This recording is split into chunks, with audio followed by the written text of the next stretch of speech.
Hey everyone, it's Jack here, TalkNorwichCity. Welcome back to another video. Hope you're all doing very well indeed. Somewhat tired this morning. Had a lovely evening at Carrow Road last night. Met a lot of you lovely people. It's always brilliant meeting you guys. You know, seeing the numbers and seeing the comments is great and, you know, brilliant on its own, but there's something different about chatting with all of you. I was at the fan event that the scrimmage put on at the football club. Zoe Webber, Ben Napper, Liam Manning, Mark Atanasio on the show, Phil Daly and Rob Butler interviewing them, and some other guy called Chris Reeve, who was okay. I thought he let the side down a little bit, but nice that he got the call up. And there was lots on discussion, and look, I've been to a few of these now over the years. I remember going to one with David Wagner. I did the same with Johannes Torup.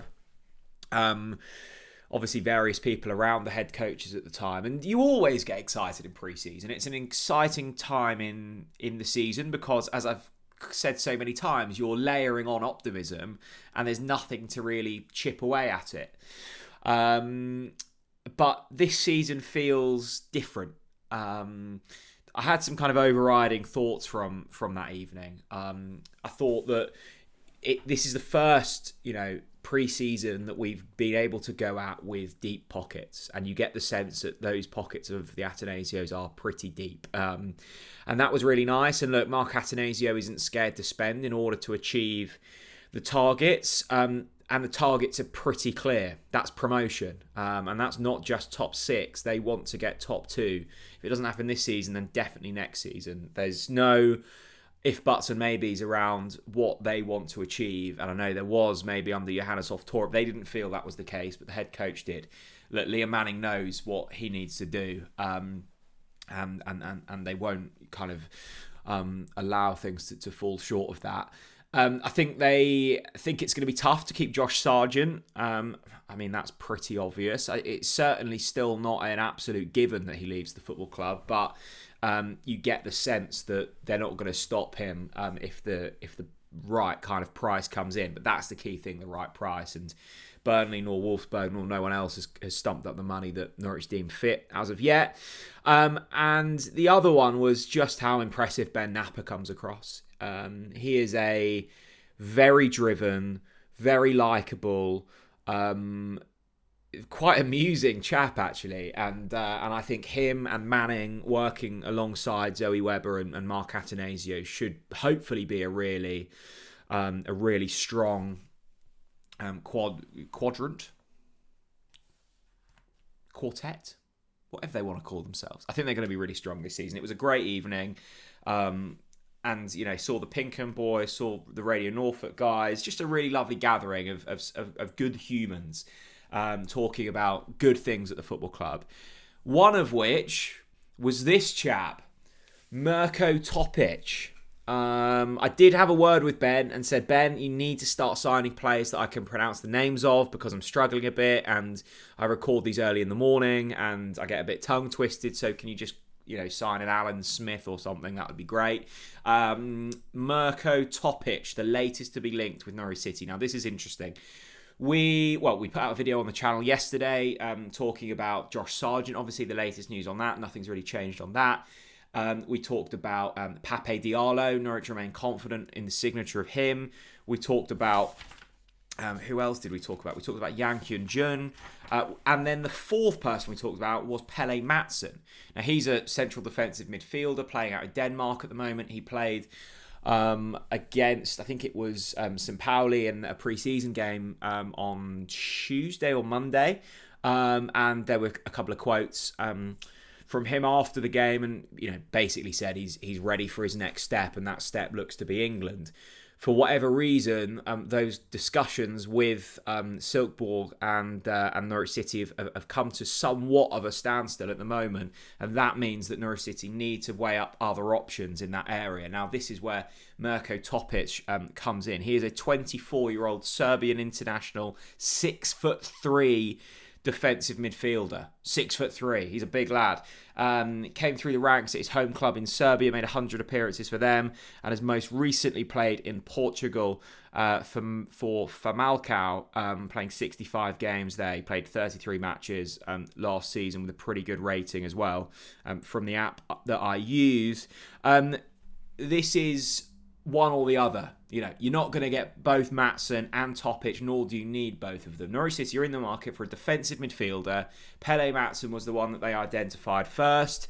Those negotiations have come to a little bit of a standstill. I'm not saying that it's not going to happen, but obviously you need to keep your options open. And this is the other man that they like. It's Mirko Topić, who, it's going to be an interesting one. They've already signed Jacob Wright. There was discussion around Kenny McLean by Liam Manning. He was asked about, how do you work with young players? How do you develop young players? And he kind of saw it as, it doesn't matter if they're young or not young. I'm looking to develop every player. And Kenny McLean was the man that Liam Manning pointed to. Look, I might be reading in between the lines here, but it sounded as if Liam Manning sees a future for Kenny McLean. You've obviously still got Marcelino Nunes at the football club. You've got the likes of Liam Gibbs at the football club.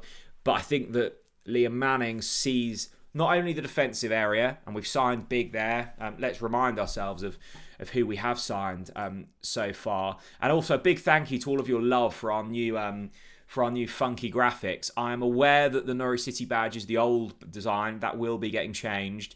Any other tweaks that you want me to make, let me know and I'll try my best. But we've obviously brought in 3 new goalkeepers. Jakov Madic and Harry Darling, both defenders. It was clear that Liam Manning, he knows that that defensive area needs to be sorted. And he described Norwich City as being too predictable last season. He was asked a question as... there were some really great questions from the fans, actually. He was asked, what did he make of Norwich City when Bristol City beat us both times last season, both home and away? And he said, look, we knew what we had to do, and it was a pretty simple game plan to execute. We knew that Norwich City weren't going to do a lot away from their plan A, and we could work around that. So Liam Manning is going to be... unpredictable is probably the wrong word, but he will adapt. And that's fine, but you need a really solid base in order to do that. So Harry Darling, Jakov Madic, we've obviously completely switched the goalkeeping department around, which I think was more of a decision from Ben Napper. He wasn't happy with the performance levels from those guys last season. Jacob Wright looks to be a really shrewd signing. I guess it then all depends which defensive midfielder you bring in. I think they'll be happy with Topić or Pelle Mattsson. 2 slightly different players. You would have Topić down as a bit more of an aerial ball winner, and I think Pelle Mattsson would probably like to progress slightly further up the pitch. But it's good that there are options in that area now. Probably going to cost you a touch more money than Pelle Mattsson. I think the rumoured fee quoted for Mattsson was about the £2.5 million mark. I think Topić is probably going to be nearer the £4 million mark. So we shall see. Whatever happens, whichever one of these it is, there should be movement on it. I would assume... towards the end of this week. Norwich fly out to Holland for their next batch of pre-season games today. They play a couple of games on Saturday. I think the likes of Pape Diallo, whoever comes in a defensive midfield capacity, we will probably see that happen within the next 7 days, I would assume, based on the timings and what I've heard so far. So Mirko Topić of Famalicão out in Portugal, the Serbian international, the latest to be linked with Norwich City. There's still going to be lots of change. We know that, and it's going to be busy. I'm really looking forward actually to these pre-season matches. We play Volendam on Saturday at 11, and then we play Zulte Waregem at 6 o'clock on Saturday. So if you've got nothing else on and you want to lock in to 2 Norwich City matches, then I'm sure there's a stream somewhere of them. And there's obviously going to be 2 different Norwich City sides playing, so you'll get to see a load of different players. The likes of Chris Gordon, Mate Jurisic, Harry Darling, Jakov Madic, all going to feature. By by the way, Jakov Medic is absolutely huge, isn't he? So excited to see the new faces. Who knows? We might even have another one in the building by then. Probably doubtful, but you never know. Let me know who you would prefer, Topić or Mattsson. If it was up to you, who would you sign? Thanks very much for watching, and I'll see you all again very soon. Bye-bye.